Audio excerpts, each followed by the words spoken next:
Episode 1. Just an Old Book. "Try not to die by tripping over yourself, Quinn," a boy shouted down the hallway, laughing uncontrollably right after. Quinn dismissed the petty mockery as he carried on walking down the school corridor. The harassment had become a daily occurrence for him, but it still bothered him just as much as it did every other day. Thus, he wasn't able to hold back his desire to retaliate. Quinn slowed down his stride and stopped. He pushed his glasses back up onto the ridge of his nose as they had slipped down from his face. Just from looking at the glasses, it was clear that he needed a new pair. One could tell that they were heavily worn. The glasses looked crooked as he wore them, and even the temples had tape covering them. He then turned around and immediately raised his middle finger, responding to the slander, "I bet you don't even know how many fingers I'm holding up." Upon hearing the taunt, the boy clenched his fist and started running towards Quinn. "You level 1 piece of crap! When are you going to learn that you don't belong in this world?" The boy placed both of his hands together, and a green ball of light started to form between them. When he was only a few meters away from Quinn, the boy threw his hands forward, and a green beam shot out from the palm of his hands. Quinn had nowhere to go, and the ray of light was too fast for him to dodge. Hence, he knew that all he could do was grit his teeth and bear the pain. As the light hit him, his body was lifted into the air and sent flying backward onto the far-end corridor wall. "What's going on?" a student among the crowd said. "Are they fighting on the last day of school?" A crowd had immediately formed outside, interested in what the commotion was all about. One of the female students ran over to the wall's damaged part to check on the assaulted student's safety. As the dust started to settle down, Quinn's slightly curly black hair slowly came into view. When the smoke eventually cleared up, the female student finally saw who it was. She instantly backed away and continued on with her business as if nothing happened. The moment that the female student had returned to her friends, he could see that they were laughing at her. "I can't believe you tried to help him." "I didn't see who it was," the girl retorted, her cheeks flushed. After that, Quinn stood up and lifted his glasses that were thrown onto the floor. To his dismay, one of the hinges had fallen off once again. Instead of wearing the worn-out pair, he let it hang on his hand. Damn it, not again. It was the last day of school for Quinn, so he hoped that someone wouldn't try anything with him. He was sick and tired of their doings, but he wasn't the type to ignore those either. He had seen people who had chosen to keep their heads down and tolerate the harassment. However, their treatment was far worse than what he received. He didn't bother to stay at school like the rest of the students. He picked up his broken glasses and proceeded to leave school. As he walked past, he saw the students having conversations among themselves in their circles. Some were laughing, while some had tears, thinking it was the last time they would ever see each other again. However, Quinn wasn't a part of any of that, and he didn't want to be. Cliques would not welcome him anyway. He was the weird one.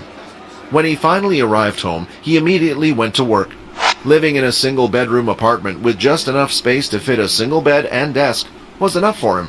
A TV was mounted on the wall, but Quinn would merely use it as a background noise source and didn't watch anything. The apartment was provided to him by the government, since he had no living relatives and was only 16 years of age. On top of his bed was a single suitcase that contained all of his belongings that were neatly packed. He walked towards a cabinet, immediately pulling a drawer open, which accommodated a single book. It was a large and thick hardbound book, weighing about half a kilo. The front cover of the book was in a color that mimicked a lighter shade of blood. In the center, the lonesome fronts of an upper and lower jawbone could be seen, both colored in the swampy shade of brown. The upper jaw sort of had 4 separated fangs. Meanwhile, the lower one had 2 sharp teeth on the 2 far ends on the overhead and 5 evenly spaced underneath. "Let's try again today," Quinn said as he lifted the book and placed it on top of the desk. He then quickly went to his bag to pull out a little test tube that was half filled with a colorless liquid. "Test 112, hydrochloric acid. Let's see how it goes." He then started to slowly pour the liquid out of the test tube onto the book. "So far, there is no reaction." He proceeded to continue to pour all of the test tube contents on the book, but there was no reaction at the end of his experiment. Carefully, he examined the book while jotting down the results in his notebook, seeing if there was any damage done, yet the book looked the same as always. "Another failure. Why won't you open?" Why did Mom and Dad even have this thing? 112 times. This was the number of different ways that Quinn had tried to open the book. Not only did the book not open, but it seemed like it cannot be damaged either.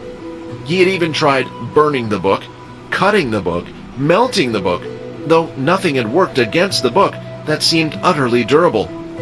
Lying on his bed, he turned on the TV for its sole purpose, making background noises. He never really paid attention to what was on. With it, the sound of other voices made him feel less lonely. Upon turning on, the TV displayed an ongoing news show.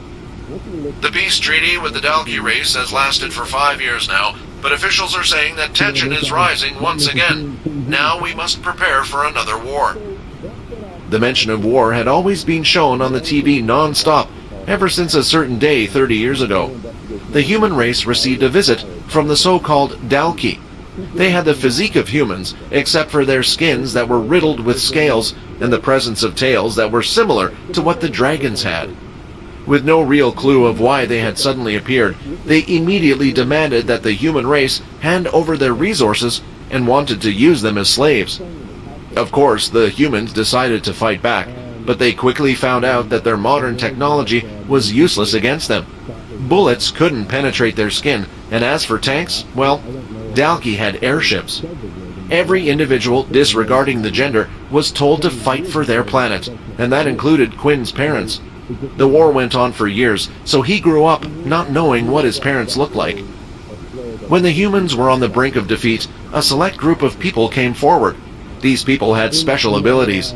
They began sharing their knowledge of how they obtained such power in hopes of turning the tide in the war, and thankfully, it worked.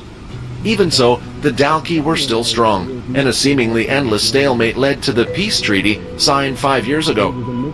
Obviously enough, human greed got the better of humanity, and instead of sharing these powers with everybody else, the higher-ranked governmental officials decided to keep them for themselves.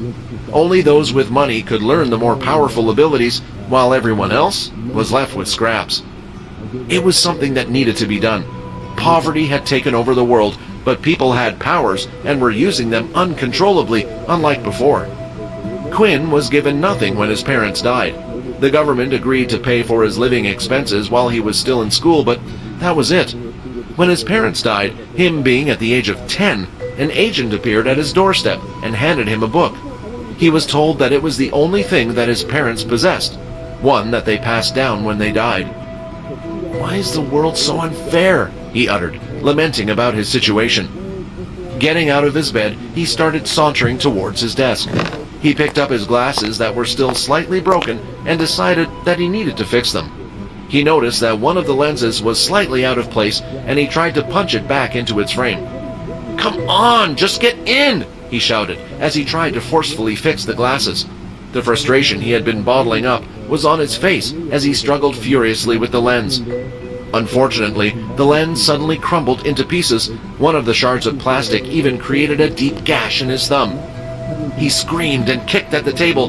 "Why does the world hate me?" After a while, he calmed down and started to clean up the little pieces of glass, noticing that a piece had landed on top of his book. As Quinn removed the piece of glass, a drop of blood from his thumb landed on top of the book. The object plastered on the center of the book started to glow, and suddenly the book began to float, hovering until it was on eye level with Quinn. Quinn darted back and away from it. The glow from the book made his room look emptier with the little bed at the corner and the solitary seat beside it. What the hell is happening? The book started to emit a blinding radiance as it shook uncontrollably. A few seconds later, it finally opened up. Pages after pages were being turned. Quinn couldn't take his eyes off of the shining book. It was as if he was in a deep trance. The words written on the pages of the book weren't in any language that he had ever seen before. Nevertheless, for some reason, he felt like he could understand it. When the book reached its last page, it started to disappear, gradually turning into dust. At the same time, his body suddenly felt weak. Quinn's vision was starting to fade, and with that, his eyes pulled shut. But just before he passed out, there was a single message that he heard. "Congratulations, you have been granted the Unable to maintain consciousness long enough to hear the final words, Quinn duly passed out.